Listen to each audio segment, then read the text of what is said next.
Hi guys, Natalie here. I thought it would be fun to do a tag video today. So super casual, go and get your coffee, your tea, and make yourself comfortable, and let's do this. I was inspired to do this tag. I saw the language lady do this tag a few weeks ago. I'm just catching on now. And she was inspired by Megan from Too Cool for Middle School. There are 10 questions and they all have to do with being a teacher and becoming a teacher and the inspiration behind choosing this profession. So first question, how did I become a teacher? I am a career changer. I was, it's funny because the people in my life always thought that this is something I should do. When I lived back in Paris, people thought that I should become an English teacher. And then in the US, people thought that I should become a French teacher. And throughout my career in the corporate world, I've always been involved with training and just employee development and things of that nature. And even when I decided to have my own little business between Stella and Dot and even owning my own knitwear company, I always had a passion for training other people and teaching and sharing. So that's always been a passion of mine. So what was my major? When I first went to college, my major, so I kind of took the long way.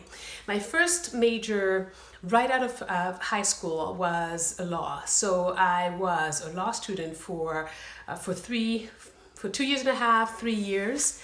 And much later, I went back to school. I went to Fordham University where I got bachelor's in business administration. I did my concentration in economics. And later, much later, I went back for a master's in teaching with a concentration in TESOL, so teaching English to speakers of another language. And I went through a program which is called Jumpstart at Manhattanville College, which is an accelerated program for career changers that have decided to become teachers. And I strongly recommend this program. I absolutely loved it. This was extremely intense. I went to school at night and started the program in January of 2017. And by September of 2017, I was already in my own classroom. And that came with a whole set of challenges, but I was already in my own classroom and going to school at night, preparing my lessons. It was quite an intense program, but definitely worth it. So what kinds of requirements does your state have for teachers? So although I did not go to student teaching per se, my first year as a teacher, I had a mentor. I had to fulfill a certain number of hours. I still had to take classes. I had to complete the TPA, which is quite it's quite intense. It's a very large document that you need to put together. I used YouTube as a resource. There are some great YouTubers giving some amazing information, and that was really helpful to me. An advice that I would have if you're in the middle of completing your TPA is do not procrastinate. Really go through the tasks. The tasks seem very simple at first, but they're very tedious, especially the videotaping and then referring back to the videos. This is really quite a grueling process. So at TPA, I had to go through a series of workshops, DASA, I can't remember, like autism, something to do with autism and special ed, but I can't remember the title of it exactly. I had to fulfill a certain number of hours of observation on top of being supervised, having an internship certification and being supervised. So there are quite a few requirements and things are constantly evolving. So since I took those exams, I'm pretty sure things have evolved some more. So Number 4, how did you decide which age group to teach and which subject? So prior to going back to school, I had volunteered at my son's elementary school. I had worked as a teacher's aide the year prior. So 2016 from September through June 2016, I worked as a teacher's aide in an elementary school in my area, and I really loved that age group and thought that would be it. If I became a teacher, or once I became a teacher, I would want to work with little ones. They're so loving, they want to hug you all the time. There's like the oozing love all the time, which I thought really that those were my people. And then when I completed my internship at the middle school level, I was not aiming for the middle school level. What really happened is that I did not get the internship at the elementary school level, so I ended up at the middle school, and I just really fell in love. Middle school is very special. If you're a middle school teacher, you'll understand exactly what I mean. I fell in love with that grade level, and what I liked really is being able to have real conversations. Obviously, middle schoolers are going through a lot. They are acting out a lot, but at the same time, you can have real conversations. They can go to the bathroom by themselves. So elementary school teachers, you understand exactly what I mean. They're much more independent. It's a completely different ballgame dealing with middle schoolers and high schoolers. So my intention was not to work with high schoolers. Now I work at the 9th grade level, secondary level. So that was not my intention. My intention was to work at the elementary school level, and then it turned into something bigger. So did I do any substitute teaching? Yes, I did. And so the internship that I completed at the middle school level, I was really more like a building sub than completing an internship. And so that taught me a lot. That really taught me to think on my feet, as far as classroom management. I'm still in the process of learning about classroom management, but that did teach me a lot about classroom management and just being able to think on my feet. And sometimes have additional materials ready. If I know that I'm going to be covering, let's say in the morning, I'm told that I'm going to be covering social studies, science, and English.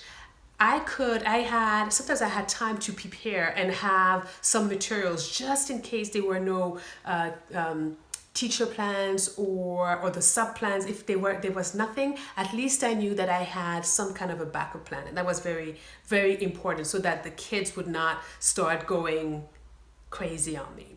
So little interruption, interrupted by life a little bit, dinner and things like that. My son needed to get his plate ready. Anyway, probably TMI. So what was the process like to apply for my first teaching job? So that the process itself was very, very simple. I went on allas.com. I sent my application to the school where I wanted to work, and the process went fairly quickly. At the time, I had so I started the program in January of 2017. I interviewed in June of 2017. I had completed quite a few credits at that particular point, but I did not have my certification. I didn't know that it would take weeks before I got my results. So I went into the interview. I was amazed and so excited about the fact that the top school where I wanted to work had reached out to me. I was just so ecstatic, and I really didn't think at the time that they were seriously considering me, especially the first time that they invited me in. However, the second time they invited me, I was a little more nervous because I thought, oh, okay, it looks like that there might be something there. So I went in a little more nervous, but ultra prepared. I had read everything and anything I could get my hands on regarding the school. I had done so much research. I was ready with my questions, and the interview went really, really well. However, at that particular point in time, because of my status, which is a little bit different because of Jumpstart, they had to kind of halt my the hiring process. So at this particular point in time, in June of 2017, I was told maybe there will be other positions available, but they just wanted to see how well I would do a little later on with the process of going through school. They wanted to see, if I could get all my credits. They wanted to make sure that I had my certification, things of that nature. So needless to say that I was a little disappointed. But I kept in touch with them. I excelled with my grades, and I reached out to them later on. I saw that they had another posting, and at that point I had over half of the credits of my I had completed over half of the credits for my program. I had my certification. I had completed all the workshops. I was a beast. I'm telling you that I was just so motivated, and I worked so hard to get this role. Just one of the proudest moments in my life. But anyway, went back to interview with the superintendent, kind of finished the process, and I think 1 week before going back to school, I was told that I was hired to be the ENL teacher for a 9th grade ENL. So that just really, really fantastic. I'm trying to remember. So interview questions. I was asked questions such as if I had an unlimited budget for my ENL program, what would I purchase? I was asked about a typical day in my classroom. If any of the administrators walked in my classroom, what would they see? What could they expect? I was asked about some of the challenges that I foresee in the classroom. I was asked about what I would be bringing to the table. And those are the questions that I remember. And when I was getting ready for the interview, especially with the superintendent and the administrative team, I watched a video. Too Cool for Middle School. Megan had a whole video on what type of questions to ask, and I really love that video. I used some of those questions. I can't remember which ones at this point, but I remember using some of those questions during the interview process. So that was really valuable. So check that out if you're interviewing right now. So one of the things that I didn't share, I think that was one of the questions before. I teach 9th grade ENL. I co-teach in all subjects: Algebra 1, Living Environment, English. I have one standalone, which is English Literacy, and Global 9. So I co-teach in all subjects. So that's pretty intense. Question 8, what was the first teaching position you were hired for? So this is officially my first teaching position, and first teaching position. So what did I feel prepared for, and what did I feel not prepared for? When I went in really, really green, because I had completed an internship prior, or you could call it student teaching, I had already been in a classroom environment. I knew what to expect, but until you really do the job, there are still so many unknown parameters. ENL, you have to deal with so many different English proficiency levels, right? And within those different English proficiency levels, then you have to think of what's the level in writing, in listening, in speaking. So there are so many different parameters, and plus the fact that I'm co-teaching in all those different subjects, it makes it no day is the same, no student is the same. It's just a challenge within a challenge, and there is nothing that can quite prepare you for that. I think the learning curve is really steep at the beginning, and I'm still in the process of learning because I'm still fairly new, so I still have a lot to learn. But I think overall there is so much preparation in school, but until you're actually doing the job, I think no one can tell you. You really have to do it, to practice, to keep working on learning more, keep educating yourself. As an educator, you need to continue reading articles, read books, interact with your peers, and it doesn't matter if it's the same subject or not, just to grow and learn and keep on learning. And that's one of the things that attracted me to teaching, and that's one of the things that is going to keep me in that profession. I think it's just such a challenging, mind-bending profession, but it's not easy. So yeah, I don't know if that answers that question fully, but it's just, I don't think I feel that I was so prepared. There's so much theory. In theory, classroom management, you're going to do this and the kids are magically going to line up and listen to you. It doesn't work like that. Do you have any last bit of advice? So my advice is,